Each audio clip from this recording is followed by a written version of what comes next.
Hi there everyone, this is Lily coming to you with another tip of the week. And this week I'm bringing you a tip on harmony only, and this tip is on deform basics. And the reason I'm doing this one is that there was definitely some feedback on the forums that that the deform tool is really awesome and handy, and that people want to get started using it. But some of the video tutorials are really in-depth, and what they want is a quick start guide to how to just get up and running with Deform. So that's what I thought I'd bring you today. And I apologize if there's any background noise because today I'm recording from a hotel room in California. So let's start out now by just doing something with two very simple shapes. So I'm going to go into my timeline, and I'll keep my first drawing layer as it is, named drawing, and I'm just going to do a rectangle, nothing too exciting. Actually, I'll make the size a little bit smaller by holding down the O key. And there's my rectangle. Beautiful. Okay, and then I'm going to do another drawing with another rectangle over here. And the reason I'm doing two rectangles is that I want to show you the difference between using a curve style deformer and using a bone style deformer, which are the two styles of deformer that we have available in Harmony. And then the next thing I'm going to do is I'm going to color these in, and then if I want to really show off how this is working, then I'll load in a texture as well. So let me just go and see if I can find a texture that I can use here. I should have a paisley, there it is, that I like to use. And I'll just fill that in on each one of these boxes here so that I've got a texture that I can just show off how this is working. And now that I've got those filled and painted in, I can go ahead and get started with my deform tool. So I'll use this box on the left here to show off the bone style deformer, and then I'll use the box on the right to show off the curve style deformer. So it's really easy to get started with this. All you need to do is make sure that you have your drawing layer selected, because it's going to automatically create a deformer on the drawing layer that you have. And then now you can select your rigging tool and then your setup mode. And let's explain this just a little bit really quickly. What happens is that when you're rigging something, like you're rigging a drawing, you want to have a mode or a state which is completely independent of your animation. And the reason that you need that is that sometimes you need to go back and adjust what the rig looks like. Like you might get partway through your animation and you're trying some stuff out, and then you realize that the rig that you have isn't going to cut it.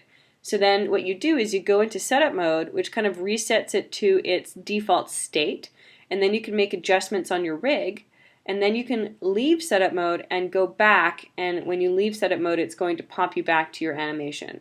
So well, that will become clear a little bit further on, but for now, when we're getting started, if we're going to create a rig, we need to create it with our rig tool on, and then we click on setup mode just to go inside setup mode to make sure that we are working in that mode and that we're not in the animation mode.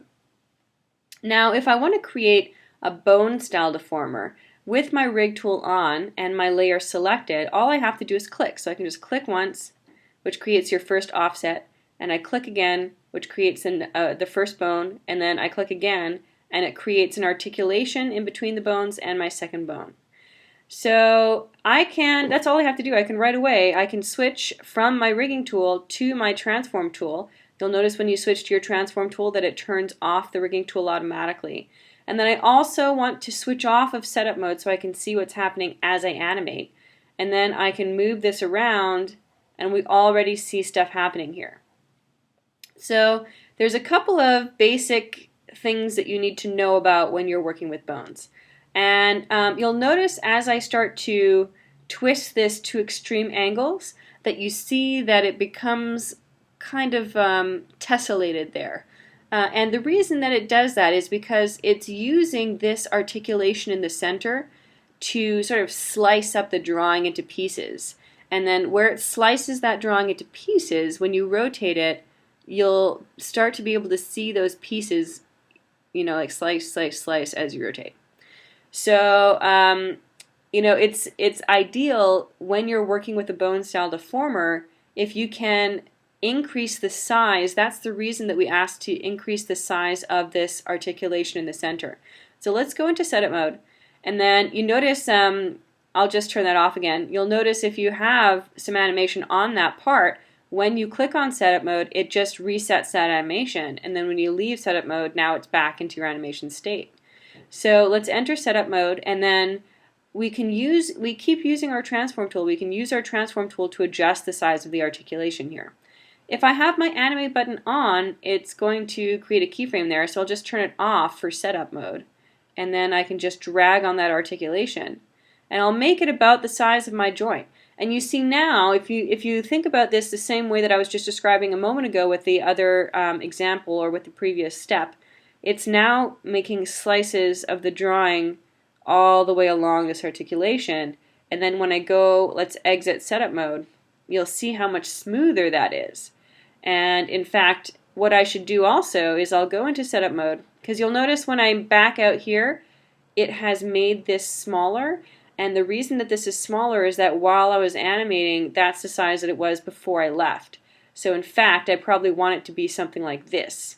And so you can either adjust it directly in here, but if you have many different keyframes, then what you would want to do is go into setup mode, and then you want to copy this position back to the animation mode.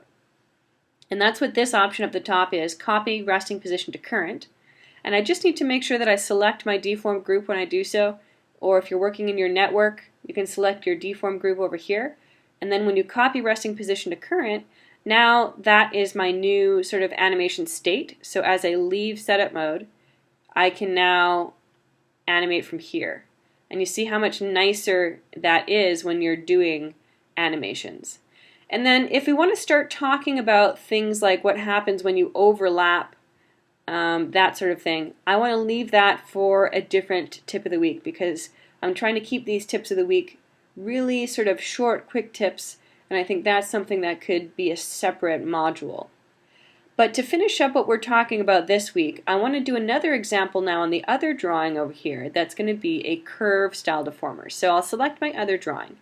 And remember, I have to go to my rigging tool, and then I have to enter setup mode. And now that I'm in that, I'm going to do something slightly different than what I did last time. Instead of doing a click, click, click, I'm going to do a click and drag. But beware, don't click and drag along the whole length of your drawing, because when you're doing this click and drag, what it's doing is it's creating a Bezier handle on a curve.